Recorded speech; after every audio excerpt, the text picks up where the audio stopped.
ఈనాటి తెలంగాణ రాష్ట్ర సాధన కోసము ప్రజాస్వామ్యబద్ధంగా శాంతియుతంగా గాంధీ మార్గంలో 14 ఏళ్ల పాటు సకల జనులను కలుపుకొని పోయి నీళ్లు నిధులు నియామకాలనే ట్యాగ్ లైన్తోని అహర్నిశలు కష్టపడి అనేక అవమానాలు ఎదుర్కొని ఉద్యమ సమయంలో కూడా అనేక అపనిందలు ఎదుర్కొన్నప్పటికీ ముక్కోని ధైర్యంతో తెలంగాణను సాధించినటువంటి మహనీయులు తెలంగాణ జాతిపిత తెలంగాణ గాంధీ తెలంగాణ తొలి ముఖ్యమంత్రి కేసీఆర్ గారు ఆ రోజు అనుకున్న ఈ 3 అంశాలను నెరవేర్చాలనే కఠోర దీక్షతోని సమైక్య రాష్ట్రంలో వ్యవసాయం దండుగా అని చెప్పి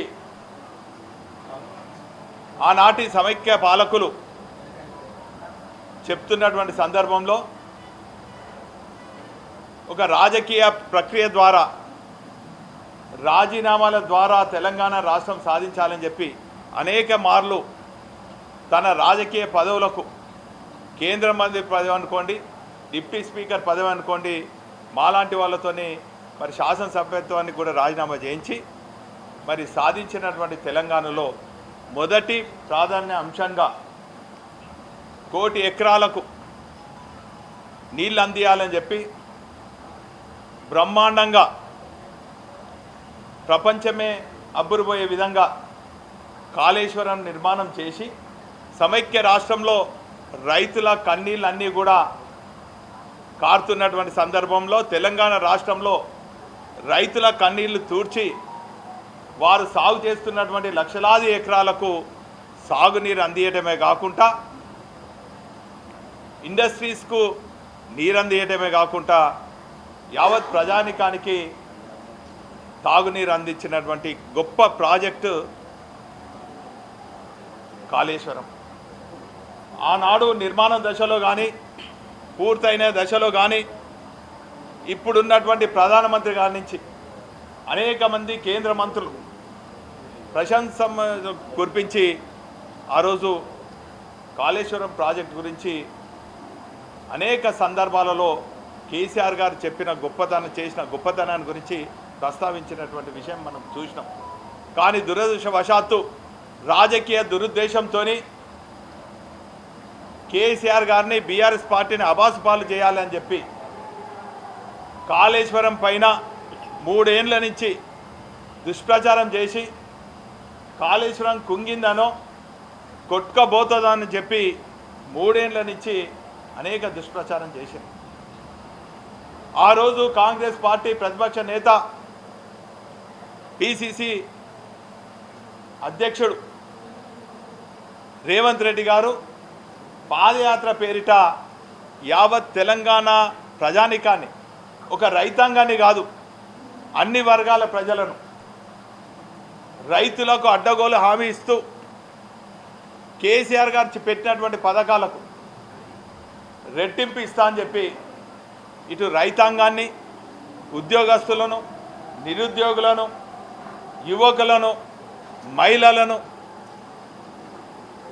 అదేవిధంగా వృద్ధులను కూడా మోసం చేసి రకరకాల పథకాలు అందిస్తామని చెప్పి ఈరోజు అధికారంకి రావటం జరిగింది. వచ్చిన నాటి నుండి కాళేశ్వరం పైన లేనిపోని అబండాలు వేస్తూ అనేక కమిషన్లు వేస్తూ ఈరోజు బీఆర్ఎస్ పార్టీ అధినేత ఆత్మస్థైర్యం దెబ్బతినే విధంగా, కించపరిచే విధంగా అనేక అవినీతి ఆరోపణలు చేస్తూ ఆ ప్రాజెక్టు అయిందే 86 లక్షల కోట్లయితే 1,00,000 కోట్ల అవినీతి జరిగిందని రకరకాలుగా తన అనుకూలంగా ఉన్నటువంటి మీడియా ద్వారా మరి దుష్ప్రచారం చేసి ఎన్నికల సమయంలో తెలంగాణ ప్రజల్లో కొంత అయోమయానికి గురి చేసే విధంగా అపోహలు సృష్టించి అధికారంలోకి రావడం జరిగింది. వచ్చినప్పటి నుంచి కూడా డైవర్షన్ పాలిటిక్స్. ఈరోజు మరి నిన్న హైకోర్టు ఒక గొప్ప తీర్పు ఇవ్వడం జరిగింది. నిప్పు లాంటి నిజం నిలకడ మీద తెలుస్తుంది అన్నట్టు నిన్న హైకోర్టు తీర్పు ఈ రేవంత్ ప్రభుత్వానికి, కాంగ్రెస్ ప్రభుత్వానికి, కాంగ్రెస్ నాయకులకు ఒక చెంపపెట్టు లాంటిదని చెప్పి యావత్ తెలంగాణ ప్రజలందరూ కూడా భావిస్తున్నారు. అది మొదటి నుంచి కూడా చెప్తున్నారు. పీసీ ఘోష్ కమిషన్ గారు సెక్షన్ 8 ప్రకారము వారు ప్రవర్తిస్తలేరు. ఈరోజు విట్నెస్లుగా పిలిచి కేసీఆర్ గారిని కానీ, హరీష్ రావు గారు కానీ, స్మితా పాటిల్ కానీ అనేక మందిని ఒక విట్నెస్గా పిలిచి దోషులుగా చిత్రీకరిస్తున్నారు. ఆ కమిషన్ పూర్తి కాకముందే అవినీతి ఆరోపణలు చేస్తున్నారని చెప్పి ఆ రోజు బీఆర్ఎస్తో పాటు న్యాయ నిపుణులు చెప్పడం జరిగింది. చివరికి ఏమైంది? నిన్న హైకోర్టు బ్రహ్మాండమైనటువంటి తీర్పిచ్చింది. మరి మరొక్కసారి బీఆర్ఎస్ పార్టీకి న్యాయ వ్యవస్థ మీద ఉన్నటువంటి నమ్మకాన్ని రుజువు చేసినటువంటి విషయాన్ని ఈ సందర్భంగా తెలుస్తున్నాను. అందుకే నిన్నటి నుంచి యావత్ తెలంగాణ జాతంతా కూడా బీఆర్ఎస్ పార్టీ పైన, కేసీఆర్ గారి పైన, హరీష్ రావు గారి పైన వేసినటువంటి బురద అంతా కూడా కాళేశ్వరం నీళ్లతో కడిగినట్టు అయిపోయిందని చెప్పి ప్రజలు భావిస్తున్నారు. ఈరోజు కాళేశ్వరం జరిగింది ఏంది? మేడిగడ్డలో ఒక 2 పియర్స్, ఒకటి క్రాక్ వచ్చింది, ఒకటి చిన్నపాటు కుంగింది. దానికి సంబంధించినటువంటి సంస్థ వారే సొంతంగా మరి రిపేర్ చేయించి, మరమ్మతులు చేయించి దీనికి పునరుద్ధరించాలంటే రేవంత్ ప్రభుత్వం కాళేశ్వరం మీద కక్ష కట్టి, ఈరోజు కాళేశ్వరం మీద కక్ష కట్టలేదు, యావత్ తెలంగాణ జాతి మీద కక్ష కట్టేది. ఈరోజు అది మరమ్మతులు చేయని కారణంగా తెలంగాణ ప్రాంతంలో అనేక చెరువులన్నీ కూడా ఎండిపోతున్నాయి. ఆ రోజు కేసీఆర్ గారు దూరదృష్టితోని కాకతీయుల సామ్రాజ్యంలో ఉన్నటువంటి గొలుసుకట్టు చెరువులన్నీ కూడా, వేలాది గొలుసుకట్టు చెరువులను మిషన్ కాకతీయ పేరు మీద పునరుద్ధరించి కాళేశ్వరం ద్వారా అనేక చెరువులను, అనేక ప్రాజెక్టులను మరి నీళ్లతో నింపి సస్యశ్యామలు చేస్తే 2.5 సంవత్సరాల నుంచి మరి రైతులంతా కూడా అరిగోసపట్టే విధంగా కాళేశ్వరాన్ని మరి నీళ్ళన్నీ కూడా వృధా అయ్యే విధంగా చేసిన దాన్ని మరి తెలంగాణ ప్రజలందరూ కూడా కాంగ్రెస్ ప్రభుత్వాన్ని, రేవంత్ ప్రభుత్వాన్ని మరి ఈరోజు చీదరించుకుంటున్న పరిస్థితి మనం చూస్తున్నాం. ఒకవైపు రైతుల పరిస్థితి ఇట్లా ఉంటే, మరోవైపు కేసీఆర్ పైన, బీఆర్ఎస్ పైన బురద జల్లే కార్యక్రమం మరోవైపు ఉంటే, అన్ని రాజకీయ పార్టీలకు మేనిఫెస్టో అంటే ఒక భగవద్గీత లాగా, ఒక బైబిల్ లాగా, ఒక ఖురాన్ లాగా భావించవలసిన రాజకీయ పార్టీలు ఎన్నికల సమయంలో ఇదే కాంగ్రెస్ ప్రభుత్వం, ఇదే కాంగ్రెస్ నాయకులు, ఇదే పీసీసీగా ఉన్నటువంటి రేవంత్ రెడ్డి గారు కాంగ్రెస్ మేనిఫెస్టోలో 420 హామీలు, 6 గ్యారెంటీలు ఇచ్చి ఇప్పటి వరకు ఒక హామీ కూడా నెరవేర్చకుండా కాలయాపన చేస్తున్నారు. ఈరోజు ప్రజలందరూ కూడా ఓపిక నశించి 2.5 ఏళ్ల పాలనలో ఏమాత్రం కూడా ఇచ్చినటువంటి హామీలు నెరవేర్చాలని చెప్పి ఏ వర్గం వాళ్ళు తిరగబడుతుంటే దీని వెనుక బీఆర్ఎస్ పార్టీ నాయకులు ఉన్నారనో, బీఆర్ఎస్ పార్టీ కుట్ర చేస్తుందని చెప్పి ఈరోజు మరొక్కసారి బీఆర్ఎస్ నాయకుల పైన మరి బురద జల్లే కార్యక్రమాన్ని చూస్తున్నాం. తెలంగాణ రాష్ట్రం ఏర్పడిన తర్వాత 24 గంటలు తెలంగాణ ప్రజానీకానికి నాణ్యతతో కూడినటువంటి విద్యుత్ సరఫరా చేసినటువంటి, విద్యుత్ సంస్థలో పనిచేసినటువంటి 24,000 మంది ఆర్టిజన్స్కు ఆ రోజు కేసీఆర్ గారు తెలంగాణ రాష్ట్రం ఏర్పడిన తొలి రోజులలో ఆర్టిజన్స్కు న్యాయం చేయాలని చెప్పి ఉద్యమ సమయంలో వారు తెలంగాణ ఉద్యమంలో పాల్గొన్నారని చెప్పి వారికి 24,000 మందిని మరి విద్యుత్ సంస్థలో విలీనం చేస్తూ వాటిని రెగ్యులరైజ్ చేసే ప్రక్రియ చేయడం జరిగింది. ఆ తదుపరి ఇదే రేవంత్ రెడ్డి గారు వారికి అమలు కాని హామీలు ఇచ్చి వారిని మభ్యపెట్టి ఆ రోజు కేసీఆర్కు వ్యతిరేకంగా వారు నిర్ణయం తీసుకోవడం జరిగింది. చివరికి ఏమైంది, మొన్న వాళ్ళ కోరికలు వాళ్ళ డిమాండ్ నెరవేర్చాలని చెప్పి మరి స్ట్రైక్లకు మరి పాల్గొనడం జరిగింది. ఒక బాధ్యతను ప్రతిపక్ష పార్టీగా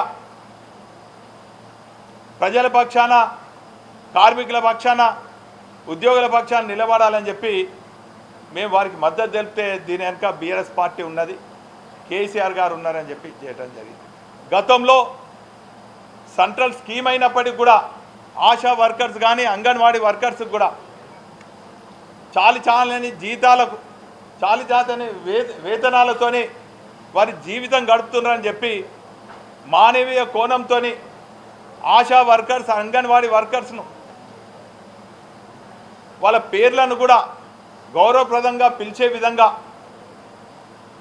అంగన్వాడీ టీచర్స్గా నామకరణం చేసి ఆశా వర్కర్లకు జీవితాలలో కూడా వెలుగు నింపే విధంగా వేతనాలు పెంచి సఫాయి కార్మికులను కూడా మరి ఈరోజు ఒక సైనికులుగా పిలిచి ఈరోజు వారి వేతనాలకు పెంచినటువంటి ఘనత కేసీఆర్ గారు. ఆ రోజు తెలంగాణ ఉద్యమంలో మేము సైతం నై చెలేగే బస్కా పయ్యా నై చెలేగే అని చెప్పి ఆ రోజు ఆర్టీసీ ఉద్యోగులందరూ కూడా తెలంగాణ ఉద్యమంలో పాల్గొని తెలంగాణ రాష్ట్రం ఏర్పడిన తర్వాత వాళ్ళకు 46% పిఆర్సీ పెంచడమే కాకుండా వాళ్ళందరినీ కూడా ప్రభుత్వ ఉద్యోగులుగా గుర్తించి అపాయింట్మెంట్ డే మరి ప్రకటించిన సందర్భంలో మరి ఆ రోజు ఎన్నికల కోడ్ రావటం జరిగింది. ఇంకా కొన్ని వాళ్ళ డిమాండ్స్ ఆ రోజు వాళ్ళతో చర్చలు జరుపుతున్నటువంటి సందర్భంలో మరి ఆ రోజు ఎన్నికల కోడ్ రావటం జరిగింది. దాన్ని సాకుగా తీసుకొని వారికి అనేక హామీలు ఇచ్చి ఈరోజు ముఖం చాటి చేసినటువంటి రేవంత్ ప్రభుత్వానికి వ్యతిరేకంగా ఆ స్ట్రైక్కు మద్దతుగా హరీష్ రావు నిలబడ్డాడని, బీఆర్ఎస్ పార్టీకి అనుబంధంగా ఉన్నటువంటి కార్మిక సంఘం ఉన్నదని చెప్పి రకరకాలుగా వాళ్ళని వేధిస్తున్న పరిస్థితి మనం చూస్తున్నాం. ప్రజాస్వామ్యంలో కార్మికునికి సమ్మె చేసే హక్కు ఉంటుంది. ఏ కార్మికునికి కానీ, ఏ సంస్థలో కానీ, ఏ ఇండస్ట్రీలో కానీ, ఏ ప్రభుత్వ రంగ సంస్థలు కానీ చివరికి మరి ప్రభుత్వం నడుస్తున్నటువంటి ఉద్యోగులకు కూడా సమ్మె చేసే హక్కు వాళ్ళకు ఉంటుంది. సమ్మె చేస్తున్న సందర్భంలో బస్ డిపోల ముందు నిల్వ నీడ లేకుండా టెంట్ వేసుకునే పర్మిషన్ కూడా నిరాకరించి పోలీస్ బలగాలతోని చెల్లాచెదురు చేస్తున్న పరిస్థితి ఈరోజు తెలంగాణ రాష్ట్రంలో అన్ని బస్ డిపోల ముందు చూస్తున్నారు. ఒక బాధ్యతని ప్రజాప్రతినిధిగా హరీష్ రావు గారు బీఆర్ఎస్ పార్టీ ఒక ప్రధాన ప్రతిపక్షగా మరి ఆర్టీసీ సమ్మెకు మద్దతు తెలపడం జరిగింది. ఖచ్చితంగా వారి న్యాయమైనటువంటి డిమాండ్ నెరవేర్చే వరకు కూడా బీఆర్ఎస్ పార్టీ అండగా ఉంటుందన్నటువంటి విషయం మీ సందర్భంగా తెలియజేస్తున్నాం. 2.5 ఏళ్ల నుంచి అనేక కుట్రలతోని ప్రజల అటెన్షన్ డైవర్ట్ చేసే విధంగా ఓ రోజు కాళేశ్వరం పైన కమిషన్ వేస్తారు, కేటీఆర్ పైన అవినీతి ఆరోపణలు చేస్తారు, లేనిపోని ఫోన్ ట్యాపింగ్ అంటారు. ఏదొక్కటి కూడా ఇప్పటివరకు రుజువు కాదు. ఈరోజు ప్రజలందరూ కూడా రోడ్లపైకి వస్తున్నారు. ఆర్టీసీ వాళ్ళు సమ్మె చేస్తున్నారు, ఆర్టిజన్స్ సమ్మె చేస్తున్నారు, ఆశా వర్కర్స్ సమ్మె చేస్తున్నారు, అంగన్వాడీ వాళ్ళు సమ్మె చేస్తున్నారు. రిటైర్డ్ అయినటువంటి ఉద్యోగులు వారికి బెనిఫిట్స్ వస్తలేరు, మేము అనారోగ్యంతో బాధపడుతున్నామని చెప్పి ఆత్మహత్యలు చేసుకుంటున్నారు. చివరికి లక్షలాదిగా ఉన్నటువంటి ఆటో కార్మికులు గిరాకీ అయితే లేదని చెప్పి, జీవనోపాధి పోతుందని చెప్పి, ఇటు ఆటో ఫైనాన్సర్స్ సీజర్స్ బెడద నుంచి కాపాడాలని చెప్పి విధిలేని పరిస్థితులలో జీవనోపాధి కోల్పోయి ఈరోజు ఆటో కార్మికులు కూడా ఆత్మహత్యలు చేసుకుంటున్నారు. అయ్యా రేవంత్ గారు ఈరోజు వీటిపైన దృష్టి పెట్టండి. బీఆర్ఎస్ పైన, తెలంగాణను సాధించినటువంటి కేసీఆర్ పైన కాదు. ఉద్యమ సమయంలో ఎన్నో ఇబ్బందులు అయినప్పటికీ కూడా తెలంగాణ రాష్ట్ర సాధన కోసం ఉద్యమించినటువంటి ఉద్యమకారుల పైన కాదు మీరు దృష్టి సారించవలసింది. ఏ వర్గమైతే వారి హక్కుల కోసం పోరాడుతున్నదో వాటిపైన మీరు దృష్టి సారించి ఆ సమస్యల పరిష్కారం కోసం, ఆ కార్మికుల హక్కుల సాధన కోసం ఈరోజు మీరు దృష్టి సారించాలని కూడా ఈ సందర్భంగా తెలియజేస్తుంది. ఎంత దారుణం అంటే ఫేక్ అకౌంట్స్ పెట్టి సోషల్ మీడియాలో ప్రెస్లో మాట్లాడలేని పరిస్థితి, మాట్లాడలేని మాటలు ఫేక్ అకౌంట్స్తోని కేసీఆర్ గారిని మొదలుకొని చివరికి మా గులాబీ శ్రేణులను క్షేత్రస్థాయిలో పనిచేసే వాళ్ళందరిపైన కూడా అనేక చెప్పుకోలేనటువంటి చెడు మాటలు ప్రవర్తనతోని మీరు సోషల్ మీడియాలో దుష్ప్రచారం చేస్తున్నారు. ఎవరైనా సమాధానం చెప్తే రాష్ట్రం నుంచి ఇక్కడి వరకు, స్టేట్ నుంచి స్ట్రీట్ వరకు వాళ్ళపైన అక్రమ కేసులు. రాష్ట్రంలో రేవంత్ ప్రభుత్వం అట్లా చేస్తే మేమేం తక్కువ కాదని చెప్పి అన్ని నియోజకవర్గాలలో కూడా కుట్రలతోని, కుతంత్రాలతోని, తప్పుడు కేసులతోని, అవినీతి ఆరోపణలు చేస్తూ రకరకాలుగా గులాబీ శ్రేణులను వేధిస్తున్నారు. ఈరోజు కాంగ్రెస్ నాయకులు గుర్తుంచుకోవాలి, సమైక్య రాష్ట్రంలోనే ఫ్యాక్షనిస్టులకు వ్యతిరేకంగా, కరుడు కట్టిన సమైక్యవాదులకు వ్యతిరేకంగా, ఆనాడు పోలీసులకు వ్యతిరేకంగా తెలంగాణ రాష్ట్ర సాధన కోసం ప్రజాస్వామ్యంగా మేము పోరాటం చేసి తెలంగాణ సాధించినటువంటి ఉద్యమకారులం మేము. ఇటువంటి చిల్లర కేసులకు, ఈ కుట్రలకు కుతంత్రాలకు భయపడే వాళ్ళం కాదు. మాకు న్యాయ వ్యవస్థ పైన నమ్మకం ఉన్నది. అందుకే మీరు చేసే అనేక అవినీతి ఆరోపణలు కూడా మేము న్యాయస్థానాన్ని ఆశ్రయిస్తున్నాం. ఈరోజు మేము దళిత బంధు ఇస్తే దళిత బంధు బెనిఫిషియర్స్ పైన, వారు చేసుకునేటువంటి వ్యాపారాలపైన కూడా మీరు వ్యాపారం చేసుకోకుండా కుట్రలు చేస్తున్నారు. బెదిరించి లొంగ తీసుకొని పార్టీలో చేరాలంటున్నారు. ఇక మీ హనీమూన్ అయిపోయింది. దగ్గర 3 సంవత్సరాలు అయింది. ఇంకా సంవత్సరం కాలం పాటు ఇప్పటికైనా కూడా మేము శాంక్షన్ చేసినటువంటి నిధులతో మీరు శంకుస్థాపన చేయొచ్చు. మేము 90% పూర్తి చేసిన పనులకు మీరు రిబ్బన్ కట్లు చేయొచ్చు. మీరు ఇష్టం వచ్చినట్టు అనొచ్చు, అవినీతి ఆరోపణలు చేయొచ్చు. మాకు సహనం ఉంది, ఓపిక ఉంది. మీరు చేసే అవినీతి ఆరోపణలను మీరు రుజువు చేసుకొని నిస్సాయ స్థితిలో ఉన్నారు. అందుకే మేము న్యాయస్థానాన్ని ఆశ్రయిస్తున్నాం. ఆ న్యాయదేవత నిజం నిప్పు లాంటిది కాబట్టి ఈరోజు కాకుండా కూడా రేపు నిలకడ మీద నిజాలు ప్రజలకు తెలియజేసే విధంగా న్యాయస్థానాలు తీర్పిచ్చింది. ఇప్పటికైనా మీరు బుద్ధి తెచ్చుకొని మీరు ఇచ్చినటువంటి హామీల పైన నెరవేర్చే విధంగా 420 హామీలు, 6 గ్యారెంటీల పైన దృష్టి సారించాలి. మీరిచ్చినటువంటి ఉద్యోగులకు ఇచ్చినటువంటి హామీలు, మహిళలకు ఇచ్చినటువంటి హామీలు, విద్యార్థులకు ఇచ్చినటువంటి హామీలు, దళితులకు ఇచ్చినటువంటి హామీలు, మహిళలకు ఇచ్చినటువంటి హామీలు అన్నీ కూడా ఒకటి మీ హనీమూన్ పీరియడ్ అయిపోతుంది. ఇక సంవత్సరంన్నర కాలం ఉన్నది. దయచేసి ఇవన్నీ కూడా నెరవేర్చి ప్రజా సంక్షేమం కోసం, ప్రజా అభివృద్ధి కోసము మరి దృష్టి సారిస్తేనే మీకు మనుగడ ఉంటుంది. లేకుంటే మాత్రం కాలక్రమంలో మరి కాంగ్రెస్ పార్టీ కాలగర్భంలో కలిపేదానికి తెలంగాణ ప్రజలు సిద్ధంగా ఉన్నారని కూడా ఈ సందర్భంగా తెలియజేసుకుంటూ, మరి మా ఆవిర్భావ దినోత్సవం 27వ తారీఖు సందర్భంగా అన్ని నియోజకవర్గాల్లో మా కార్యకర్తలను సమాయత్తం చేసేదానికి, బూత్ లెవెల్ ఏజెంట్స్ సమాయత్తం చేసేదానికి, ప్రజాక్షేత్రంలో ప్రజల పక్షాన పోరాడేదానికి ఈరోజు వరంగల్ వెస్ట్ నియోజకవర్గంలో కూడా మా కార్యకర్తలందరినీ కూడా మరి సంసిద్ధంగా చేస్తున్నాం. మరి వాళ్ళ అనేక సమస్యలు చెప్పుకోవడం జరుగుతుంది, అనేక వేధింపులు చేస్తున్నారు.